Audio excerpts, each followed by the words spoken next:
Good morning, children. So, welcome to this political session, your political science class and chapter 4, social justice. As we already discussed so many important topics of this chapter, that social justice, what do you mean by social justice? And how we can just access to social justice, how we can just get the social justice. And to just giving some opportunity, social justice here means giving some same opportunity, equality to all the people, they can access this justice. So one by one we discuss about that why the people sometimes they require special needs. This our last topic was that the people they required special needs. Why, but what was the reason? Because when we talk about the equality, when we talk about that the equality should be given. Equality is given to all. No discrimination is there. But just ensuring that and it gives the equality to all. No, because we see that some people are physically disabled people. Some are very poor. Some are very, we can say, weak people. They have not good health, not good opportunity to get access the good education. In these, we can say, situations, the government gives special attention or special privileges to special needs people. Then we come to understand that John Rawls theory. What was the John Rawls theory? He believed one thing. What he believed in one thing, that justiciable social justice should be given to the less privileged people. कि first of all we have to identify कि किन लोगों को special need की जरूरत है. आजकल जो हम देख रहे हैं अपनी कंट्री के अंदर जो सिचुएशन चल रही है, पीपल अपने सेल्फिशनेस, अपने प्रॉफिट, अपने सेल्फ इंटरेस्ट की बात करते हैं. लोगों की क्या रिक्वायरमेंट है, लोगों को क्यों चाहिए, they just do not want to just some effort, they don't want to know knowing all these things. Only one thing is there that alleviates the government पे आरोप लगाते हैं कि सरकार जो है इनके लिए तो इतना कुछ कर रही है और हमारे लिए नहीं है. देखो उनकी तो कट ऑफ जो है इतनी कम जाती है और हमारी कितनी ज्यादा जाती है. You have to understand कि why the special privileges are given to these special we can say needs people. इन लोगों की जरूरत है, इनको इक्वालिटी के लिए लाने की जरूरत है, इक्वली उस प्लेटफॉर्म पे लाने के लिए गवर्नमेंट को जो है ये पॉलिसीज, गवर्नमेंट को स्पेशल जो अटेंशन है इनको देना होता है. So this we come to understand that the special needs. Then we understand, we also discuss about the veil of ignorance, John Rawls theory. Veil of ignorance, yesterday in my previous class I explained thoroughly. In that theory, according to Rawls, that the society, it is framed from 4 types of people, like rich, poor, strong, and weak. If these people have given the chance or opportunity to frame the laws or principles according to themselves, what will be the result or what will be the types of principles? What would be the types of principles were there? So rich people they would frame the laws according to their self-interest. जो अमीर आदमी होगा वो चाहेगा मैं और अमीर हो जाऊं. जो गरीब आदमी होगा वो चाहेगा कि मेरी गरीबी हट जाए. जो वीक होगा वो स्ट्रांग हो जाएगा, होना चाहेगा, और जो स्ट्रांग है वो और स्ट्रॉन्गर होना चाहेगा. तो आप मुझे ये बताइए कि क्या ये जो लॉज होंगे वो जस्टिफाइड लॉज होंगे, वो जस्टिफाइड प्रिंसिपल्स होंगे? क्या पूरी सोसाइटी में जो और लोग रह रहे हैं उन सबके लिए एप्लीकेबल होंगे? क्या सबको जस्टिस मिलेगा? इसलिए जॉन क्रॉल ने एक इमेजिनरी कंडीशन रखी है हमारे साथ.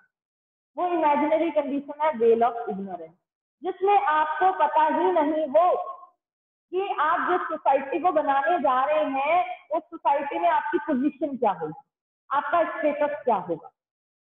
आपको ये नहीं पता कि आप रिच हैं, आपको ये नहीं पता कि आप पुअर हैं, आपको ये नहीं पता कि वीक है या स्ट्रांग है.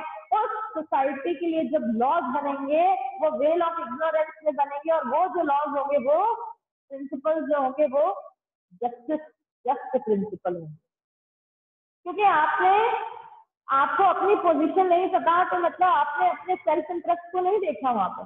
आपने जो है पूरी सोसाइटी की एक जैसे लॉज बनाए, जैसे हम ट्रैफिक लॉज की बात कर सकते हैं कि जो ट्रैफिक लॉज बनाए गए हैं उसमें सभी लोगों के लिए बराबर बनाए हैं, टीनेजर्स के लिए भी बनाए हैं, ओल्ड एज पीपल के लिए भी बनाए हैं, सबके लिए बनाए। तो ऐसी जब सोसाइटी, जब उस व्यक्ति को पता ना हो कि मेरी सोसाइटी में क्या स्टेटस और पोजीशन है, at that condition, the laws and principles which are formulated by these groups of people in veil of ignorance, that principles, that laws would be justifiable for a society. John Rawls इसकी बात है। हालांकि practically it is not possible that we are just framing laws for the society and we don't know our condition and position and status in our society, but imagination is there because John Rawls talks about the justice principles, और वो justice principles कब आएंगे, जब well of ignorance होगा, जहां पर आप सबके लिए इक्वालिटी की बात करेंगे, जहां पर आप सब जगह सोशल जस्टिस की बात करेंगे, जहां पर आप जो है सबके लिए सेम लॉज की बात करेंगे। जब आप उस कंडीशन में नहीं होंगे तभी कर पाएंगे ना। चलिए एक एग्जांपल ले लेते हैं, और जैसे कि जुडिशरी का एग्जांपल। अब जब भी जुडिशरी कोई लॉज का इम्प्लीमेंटेशन करती है या किसी को यूं कहा जाए कि किसी केस की सुनवाई करती है, तो वो पर्सनली उसके लिए नहीं, उसको नहीं जानती, पर्सन को जिसके ऊपर वर्डिक्ट हो रहा है उसको भी नहीं जानती, किसी को नहीं जानती। तो जुडिशरी क्या करेगी, जुडिशरी एक अनबायस तरीके से काम करेगी। उसको नहीं पता कि वो पर्सन कौन है, किसके लिए, उसको तो उस केस के हिसाब से उसको डील करना है। तो ये किसी के फेवर में जाएगा, किसी के नहीं फेवर में जाएगा। तो लॉज तो सबके लिए सिमिलर है ना, चाहे वो किसी भी कैटेगरी को बिलोंग करता हो। All the things that are in imaginary condition, John Rawls ने उसकी बात की। तो ये टॉपिक क्लियर हुआ होगा आपको। This is very simple topic, क्योंकि जब भी हम बात करते हैं, जॉन रॉल्स ने एक ही बात की थी, अगर सोसाइटी में आपकी पोजीशन की बात की जाए कि आपको कैसी पोजीशन चाहिए, तो आप सब क्या कहेंगे, हमें तो मैम प्रिविलेज पोजीशन चाहिए। प्रिविलेज इन द सेंस कि आप चाहेंगे कि हमें तो हायर पोजीशन मिले, हमें सारे प्रिविलेजेस मिले, हमारी जो जनरेशन, हमारी फैमिली जो है वो हर तरह से हर चीज को एंजॉय करे। तो आप मुझे बताइए कि हर सोसाइटी का हर व्यक्ति ऐसी पोजीशन चाहेगा कि नहीं चाहेगा? और उसके बाद सबसे पहले हम अपने चिल्ड्रन के बारे में सोचेंगे कि उनका फ्यूचर क्या होगा। तो ऐसी स्थिति में हम एक जस्ट सोसाइटी कैसे ला सकते हैं? नहीं ला सकते। इसलिए वेल ऑफ इग्नोरेंस की बात की है। उस वेल ऑफ इग्नोरेंस में जो भी कानून बनेगा, जो भी प्रिंसिपल्स बनेंगे, वो सोसाइटी के लिए जस्टिफुल होंगे, सबके लिए बराबर है। जैसे आज हम अपने देश के कानून की बात करते हैं, हम कहते हैं क्या कि कानून की नजर में सब बराबर है। ये है वेल ऑफ इग्नोरेंस। हमारे जो कॉन्स्टिट्यूशन में सबसे बढ़िया एग्जाम्पल है, हमारे जो कॉन्स्टिट्यूशन में लॉज लिखे गए, जो आर्टिकल्स लिखे गए, वो सब चीजें लिखी गई। क्या हमारे कॉन्स्टिट्यूशन फ्रेमवर्क को 100% पता था कि हमारे देश में ऐसा होगा? एक इमेजिनेशन के साथ वो कॉन्स्टिट्यूशन लिखा गया, एक एक्सपीरियंस बेस पे लिखा गया, क्योंकि उस समय ब्रिटिश कॉलोनाइजेशन टाइम में उन्होंने जो एक्सपीरियंस किया था, जो टॉर्चर उन्होंने देखा, जो सफरिंग देखी थी, on the basis of all that, on the experience of all that, these constitution framers, they framed the laws and articles and provisions in our constitution. And with the course of time, if the need is there, the society is required some more new laws, some more new articles and provisions. Time to time, constitution is also amended. So whenever the constitution was written at that time, it was in veil of ignorance. Unbias तरीके से लिखा गया। All the section of the society, उन सबको ध्यान रखा गया। सब लोगों के लिए एक जैसे कानून बनाए गए। जैसे हमने राइट्स की बात करी है ना, सारे राइट्स सबको बराबर है। हमने लॉ के सामने इक्वालिटी की बात की, हमने सभी जगह इक्वालिटी इन ऑल स्फीयर्स की बात। This is called the veil of ignorance. Now we move to our today's topic, that is pursuing social justice.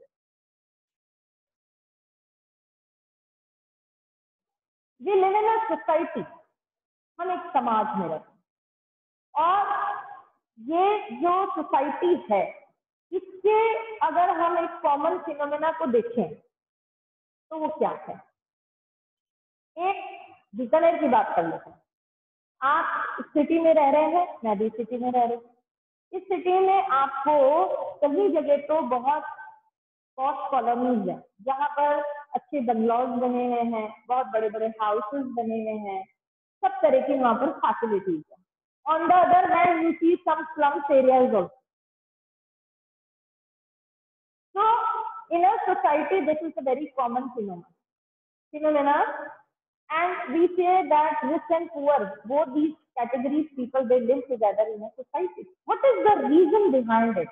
That some are enjoying all types of facilities and privileges. On the other hand, they are they cannot just fulfill their basic needs, the basic amenities. What is the reason? The reason would be so many there. अब जहां पर now the controversy is that कि जहां पर हम equality की बात कर रहे हैं तो वहां इक्वालिटी कहाँ है, इसमें इक्वालिटी कैसे लाई जाएगी? क्या एब्सोल्यूट इक्वालिटी पॉसिबल है? Is it possible to bring absolute equality in a country और इन अ सिटी और in any nation? No, we are not talking about absolute equality. We are just want to pursue social justice only. What is this social justice here? Like two categories people, they are just living in different situation, in different conditions, and we can say that these two categories people, they have their income sources and resources are also different. So difference is, we can say very clear there that कि दोनों categories people की जो life है वो बिल्कुल अलग है. एक लेवल तक तो हम इस चीज को एक्सेप्ट करते हैं. जहां पर मैंने इक्वालिटी चैप्टर पढ़ाया था, दोबारा से हम उस चीज को लेकर आते हैं. मैंने कहा कि हर पर्सन के साथ आइडेंटिकल आप ट्रीटमेंट नहीं कर सकते. Identical treatment means it is not possible that you can treat all the people identically. Like कि अगर हम बात करते हैं कि एक वर्कर है तो वर्कर को जैसे ट्रीट करना चाहिए हम वैसा ही ट्रीट करेंगे ना. और हमारे देश के जो हाई रैंकर्स पीपल हैं, कोई आईपीएस है, कोई आईएएस है, तो उनकी जो आइडेंटिटी होगी वो उनके हिसाब से होगी, उनका ट्रीटमेंट भी वैसा होगा. They would be very privileged people.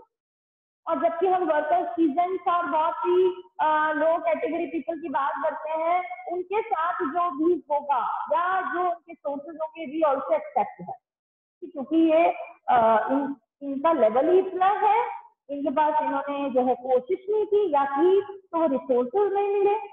ऐसी सिचुएशन में हमें ये डिसाइड करना है कि what type of differences are acceptable और not acceptable. Acceptable are only those, the people who effort a lot to get a rank or position or status in a society. On the other hand, the people who are, we can say, less privileged because of their talent, we can say because उनका talent कम था, उनमें brilliancy कम थी, उसकी वजह से वो एक position status उन्हें कंट्री में नहीं मिला, तो हमने इसको एक्सेप्ट कर लिया. लेकिन एक्सेप्ट क्या नहीं करना है, क्वेश्चन ये है. जो डिफरेंस है पुअर और रिच का, उसमें क्या एक्सेप्ट नहीं करना. एक्सेप्ट यही नहीं करना है कि एक व्यक्ति जिसको ये पोजीशन नहीं मिली है उसके पीछे कारण ढूंढने होंगे. क्या उसको गुड एजुकेशन नहीं मिली, क्या उसको बेसिक एमिनिटीज नहीं मिली, हाउस नहीं मिला, है ना, क्या उसको हेल्थ पॉइंट ऑफ व्यू से एक अच्छा न्यूट्रिटिव फूड नहीं मिला, ये जिम्मेवारी किसकी है? अगर इन सब चीजों का रीजन ये रहा है, ये रिसोर्सेज अगर नहीं मिले, उसकी पोजीशन उसको नहीं मिली है, वो एक प्रिविलेज नहीं है, who will be responsible for all that? And who will just to give some, we can say, take some policies for the welfare of these people? The government, only the government. सरकार करेगी इनके लिए, state करेगी इनके लिए. जहां पर ये डिफरेंस ज्यादा है। 2 स्क्वायर ऑफ मील अगर सबको मिल रहा है, बेसिक एमिनिटीज पूरी हो रही है, तब गवर्नमेंट किस पे फोकस, इन पे फोकस नहीं करेगी। गवर्नमेंट कह रही है कि ये अपना इतना पूरा कर सकते हैं, that is sufficient. But on the other hand अगर ये सिचुएशन नहीं है, वो अपनी एमिनिटीज को भी पूरा नहीं कर पा रहे, तो ये बर्डन किसकी है, गवर्नमेंट की। अब आप मुझे बताइए कि एग्जाम्पल से हम इसको समझ सकते हैं गवर्नमेंट क्या नहीं कर रही है। गवर्नमेंट सोशल जस्टिस लाने के लिए क्या नहीं कर रही, हर क्षेत्र में, हर रीजन में, हर फील्ड में वो एफर्ट कर रही है, पॉलिसीज बना रही है, डाउन ट्रोडन पीपल के लिए, पुअर पीपल के लिए, इन सब के लिए। तो प्रॉब्लम कहाँ शुरू होती है, डिफरेंस हर सोसाइटी में। ये नहीं कि हमारी कंट्री के अंदर पुअर और रिच की जो डिफरेंस है वो, इन all the Nations of the world you see that differences are there, poor and rich are there, all the things are the same। लेकिन चीजें जो हमें समझनी है वो क्या समझनी है, वो हमें समझनी है कि अगर ऐसे लोग दो अलग ही दुनिया में रह रहे हैं, तो डिफरेंट वर्ल्ड कि एक तो बहुत बिल्कुल लग्जूरियस लाइफ जी रहे हैं, पूरी लेजरफुल उनकी लाइफ है, लेविश लाइफ है, और दूसरी तरफ ऐसे हैं जो भूख से तड़प रहे हैं, स्टार्वेशन कंडीशन है, हंगर है, और उन बच्चे जो हैं वो माल न्यूट्रिटिव हो रहे हैं। वो बच्चे जो है एक बेसिक एम्यूनिटी यानी 2 टाइम का जो है उनको खाना भी नहीं मिल रहा।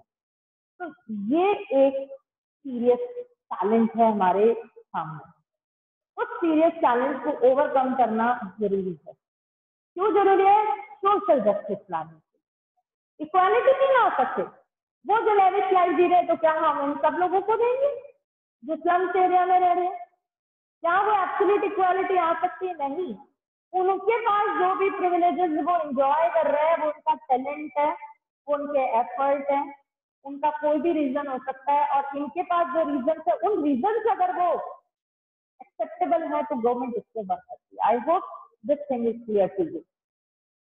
So if they are just living in different worlds, it is the problem. It is a great problem for any government to overcome this challenge.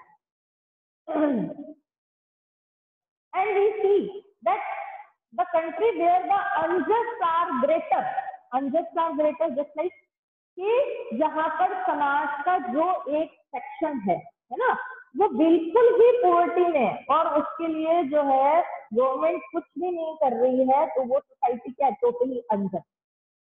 It is an unjust society where the government is not taking a step to give the basic amenities to the section of these people। जब government कुछ नहीं कर रही है, सरकार कोई intervention नहीं कर रही है, तो वो डेमोक्रेटिक कंट्री भी नहीं है। वो कंट्री डेमोक्रेटिक भी नहीं होगी, क्योंकि हमने डेमोक्रेसी में क्या पढ़ा, ऑल द पीपल, सबका साथ सबका विकास, by the people for the people of the people. सारे लोग, सारे सभी लोगों का साथ में चलना जरूरी है। और अगर सरकार ऐसा नहीं करती, गवर्नमेंट स्टेप नहीं लेती, तो it is to be called unjust society. But here we are just following that pursuing social justice. उस सोशल जस्टिस को जो इतना ज्यादा डिफरेंसेस है, पुअर और रिच है, इतना अलग अलग वर्ल्ड में रह रहे हैं, ऐसी कंडीशन में सोशल जस्टिस लाना, this is a big challenge for the government. क्योंकि कोई प्राइवेट व्यक्ति ये काम नहीं करेगा, कोई प्राइवेट कंपनीज है, प्राइवेट इंस्टीट्यूशंस हैं, वो ये काम नहीं करेंगे। Even they will not just show their interest in this. Yes, NGO can play. NGO जो है वो बिल्कुल ही अलग होते हैं, for these are specific for social welfare. But where I just talk about the private sector people, they just want to fulfill their own interest only. Private is here for only profit, not for the welfare. So whose responsibility in this? The government responsibility in this to bring the social justice. And this is the duty of the government to provide basic amenities, basic amount of nourishment. Here it means like we can say WHO class 10 में पढ़ा ना, जहां पर world bank के बारे में आपने पढ़ा। वर्ल्ड बैंक क्या कहता है, तीन चीजों के बारे में बात की है ना। यूएनडीपी के बारे में पढ़ा आपने। यूएनडीपी क्या कहती है? यूएनडीपी जहां पर वो सिर्फ डब्ल्यूएच जो वर्ल्ड बैंक है वो तो केवल इनकम की बात करता है, जबकि यूएनडीपी बात करते हैं एजुकेशन की, हेल्थ की और per capita income.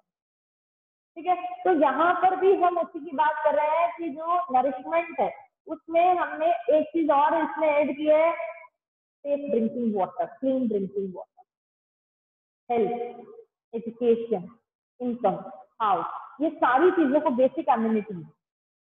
If a society, if a government provides to these people, we can say this is the just society.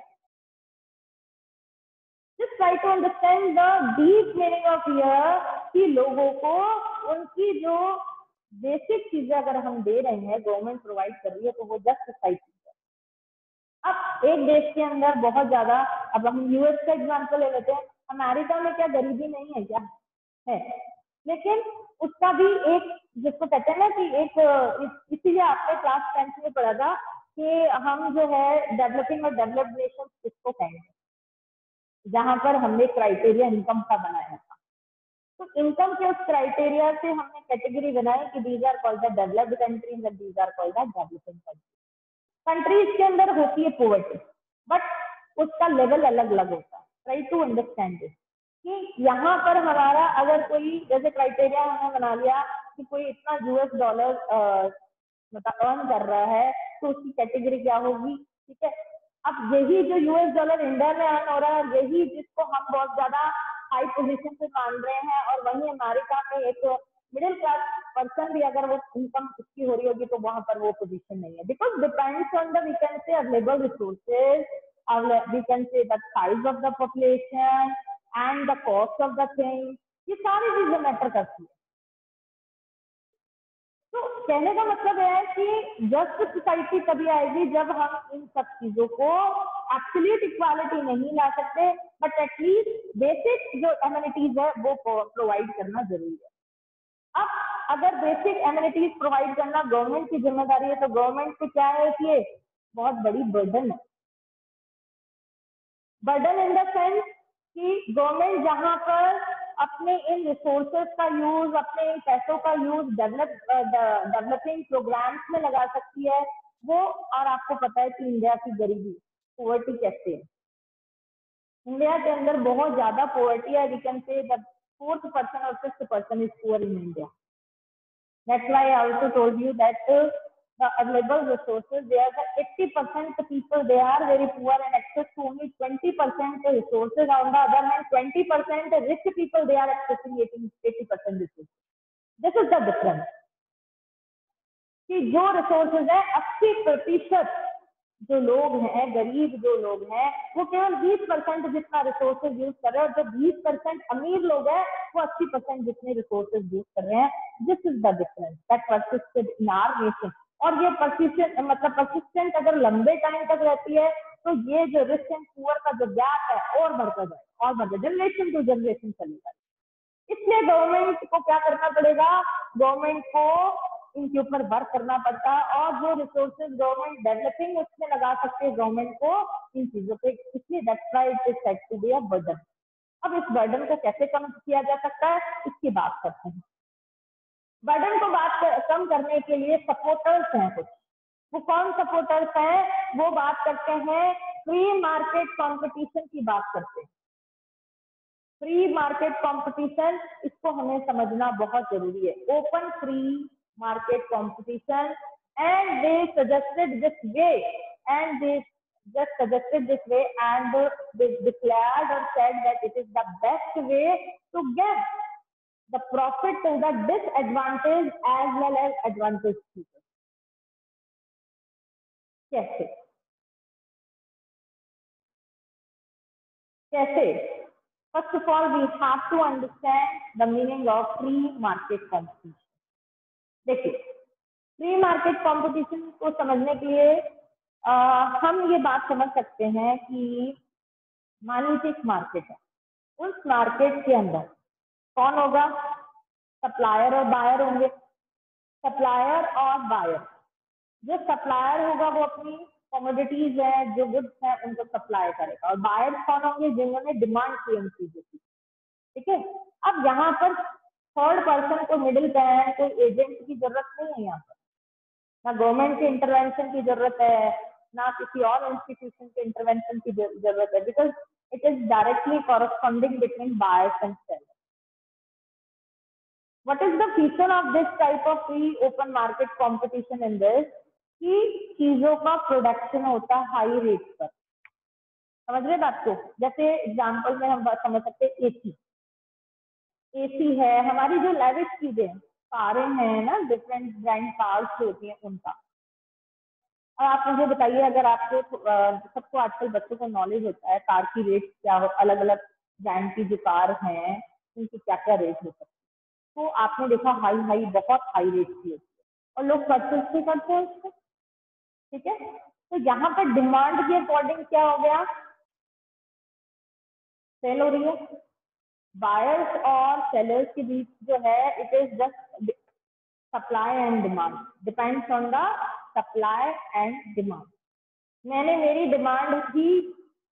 Demand की कि मुझे इस ब्रांड की कार चाहिए, तो वो सप्लाई हो गई। अब केवल मेरी नहीं, लार्ज सेक्शन ऑफ ग्रुप जो लेविश लाइफ एंजॉय कर रहे हैं, जिनके पास इतने सारे रिसोर्सेज हैं, इनकम सोर्सेज है, क्यों ना वो अपनी लाइफ को कंफर्टेबल करें, कोई प्रॉब्लम नहीं है। वो अपने घर में हर चीज को यूज कर सकते हैं, कोई उनके बंदिश नहीं है चीज की, क्योंकि वो उनकी इनकम है दैट दे आर यूजिंग। यहाँ पर फायदा क्यों होगा?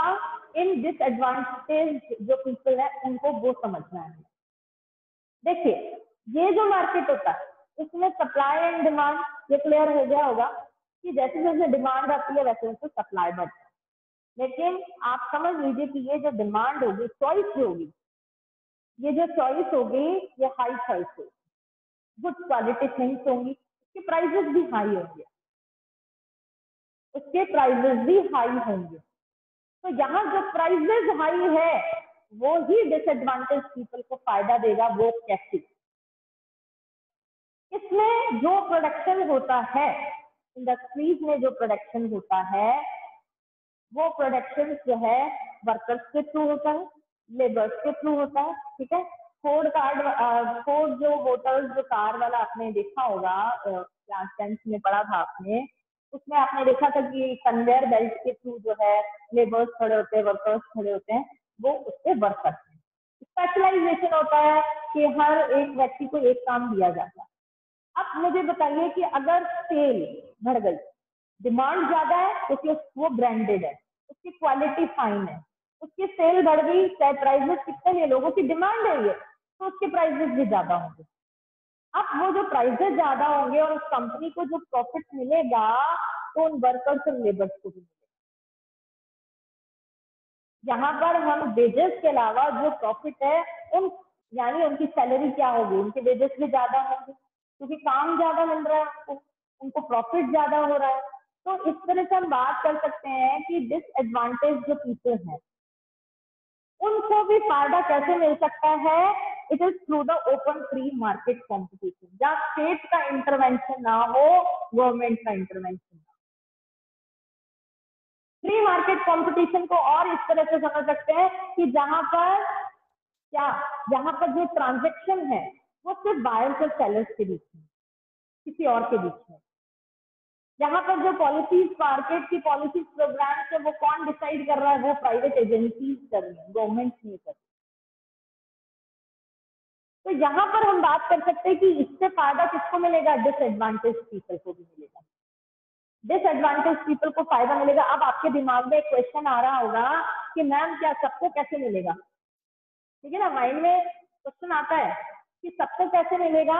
तो सबको तो ऐसे मिलेगा कि जितनी ज्यादा, अब डिपेंड करता है उस कंट्री के रिसोर्सेस पर और हम कह सकते हैं उसकी नेशनल इनकम पर। जहां हम कह रहे हैं कि हर इंडियन का एक ड्रीम है यूएस शिफ्ट होना, क्यों शिफ्ट होना चाहता है? कि यहाँ जो उसको सैलरी मिलती है उससे 4 गुना उसको वहां ज्यादा सैलरी मिलेगी। इसका क्या रीजन है? इसका रीजन है कि वहां जो इनकम सोर्सेज हैं वहाँ जो इनकम जो उसकी गवर्नमेंट, यूएस की गवर्नमेंट के बाद जो इनकम सोर्स है वो ज्यादा है, तो अपने एम्प्लॉयज को भी, बहुत बढ़िया एग्जाम्पल है। It is totally related to this. यहाँ पर डिसएडवांटेज पीपल की बात नहीं कर रहे, हम अपनी बात कर रहे हैं कि यहाँ के जो इंजीनियर्स हैं स्पेशली वहीं जाके शिफ्ट होना चाहते हैं, वहीं रहना चाहते हैं। उसका क्या रीजन है? उसका रीजन है कि यहाँ पर लोगों को स्ट्रगल करना पड़ता है, बहुत स्ट्रगल।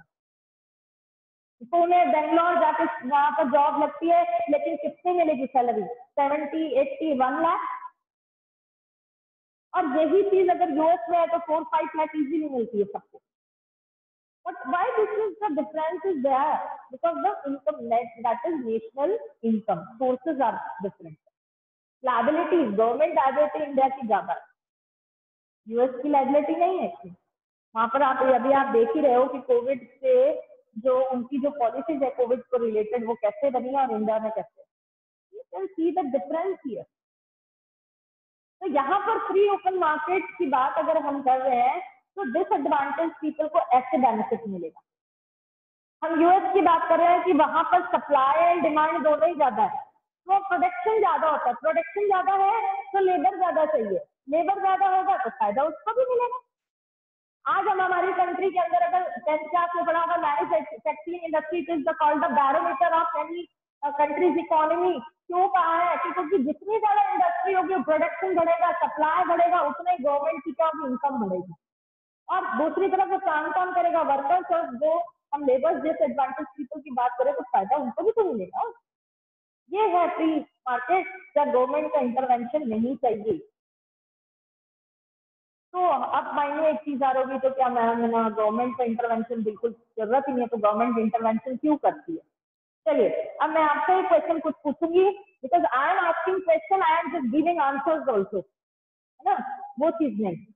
तो माय क्वेश्चन इज दिस कि मैंने आपको क्लियर किया कि ये फायदेमंद है डिसएडवांटेज पीपल के लिए, but in spite of that कि गवर्नमेंट इंटरवेंट करती है, रेज योर हैंड्स, करना चाहिए या नहीं करना चाहिए? क्यों करना चाहिए? पहला क्वेश्चन है कि इंटरवेंशन करना चाहिए गवर्नमेंट को कि नहीं? हाँ जी, हाँ राहुल। मैम गवर्नमेंट को इंटरवीन करना जरूरी है ये इंश्योर करने के लिए कि कोई एक कंपनी या फिर कोई एक मास्टरमाइंड का वहां पे एक पूरे सेक्टर में मोनोपोली ना हो जाए। बिल्कुल ठीक और है। ये और बताओ। और मैम और ये भी है कि अगर आपने बताया कि फ्री मार्केट जो होता है उसमें प्रोडक्शन बढ़ेगी तो वर्कर्स को ज्यादा पैसा मिलेगा। वर्कर्स को ज्यादा पैसा मिले ये इंश्योर करने के लिए भी गवर्नमेंट को स्टेप इन करना जरूरी है कि ऐसा एक्चुअली ना हो जाए कि जो मालिक है नहीं, वो। I have to interrupt in this. देखो प्राइवेट यस जो मैम। कंपनीज होगी, जस्ट लिसन टू मी, जो प्राइवेट कंपनीज होगी ना उनके जो रूल्स रेगुलेशन होंगे वो सिंगल प्राइवेट कंपनी के होंगे, ठीक है, उसमें गवर्नमेंट का कोई स्टेप इन करने का अधिकार नहीं होगा। उसका कारण ये है कि वो जो प्राइवेट जो भी एजेंसीज जो वर्क कर रही है वो अपने ओन रिसोर्सेज से कर रही है, उसने गवर्नमेंट से कुछ नहीं लिया है, ठीक है। अब गवर्नमेंट उसके अंदर इंटरवेंट तभी कर सकती है जब ऐसा अगर होता है कि वो अपने वर्कर्स के साथ क्या कर रही है ना, वर्कर्स के साथ जैसे हम कह दें कि उनको कम वेजेस दे रही है, इसीलिए गवर्नमेंट ने क्या किया है, मिनिमम वेजेस वाला जो लॉ है वो लगाया है। एट दैट कंडीशन हो सकता है। लेकिन दूसरी तरफ अगर हम बात करें कि ये तो एक वर्कर और उसके मालिक के बीच की बात है कि उनको वेजेस क्या डिसाइड हुआ है। आज just I give you some example here, listen to मी।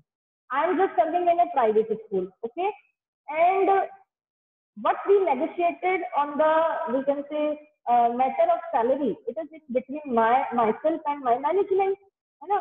अब मुझे क्या मिल रहा है according to my, we can say कि मेरे जो एफर्ट है उसके हिसाब से मुझे मिल रहा है या नहीं मिल रहा है। तो इसमें गवर्नमेंट तब तक इंटरवेंशन नहीं कर सकती जब तक कि वर्कर्स हैं तो बात उठाते नहीं है, पब्लिक प्लेटफॉर्म पे उस चीज को नहीं लेकर आते हैं, जब तक वो डिमांड नहीं करते किसी चीज की, तब तक गवर्नमेंट कभी भी इंटरफेयर किसी भी प्राइवेट कंपनी के इसमें नहीं करती है। Clear? Is it clear to all of you? Okay, thank you. तो once again my question is that कि गवर्नमेंट अगर इंटरवेंशन करती है तो क्या वो स्टेप इन करना चाहिए, उसको इंटरवेंशन करना चाहिए या नहीं करना चाहिए? ये क्वेश्चन का तो हमें आंसर मिल गया कि बिल्कुल करना चाहिए, उस सिचुएशंस में करना चाहिए जहां पर हमें लगता है कि मोनोपोली ना हो जाए, है ना, जहां पर कोई मास्टरमाइंड सारी चीजों को यूज ना कर ले। राहुल ने बहुत अच्छा जवाब दिया। लेकिन सेकंड थिंग, जहां पर हम प्राइवेट की सेक्टर की बात कर रहे हैं, उस प्राइवेट सेक्टर में गवर्नमेंट तब तक नहीं कर सकती जब तक कि ऐसी डिमांड नहीं आती। अब बात ऐसी आती है कि वो कौन सी सिचुएशन है जहां पर गवर्नमेंट को इंटरवेंशन करना चाहिए। Just raise your hand.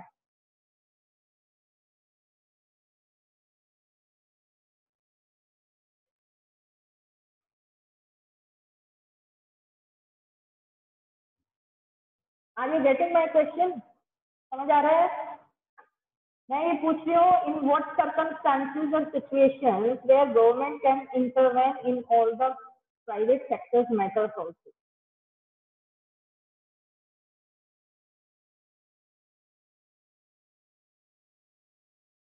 Okay, I'm just giving you today's time.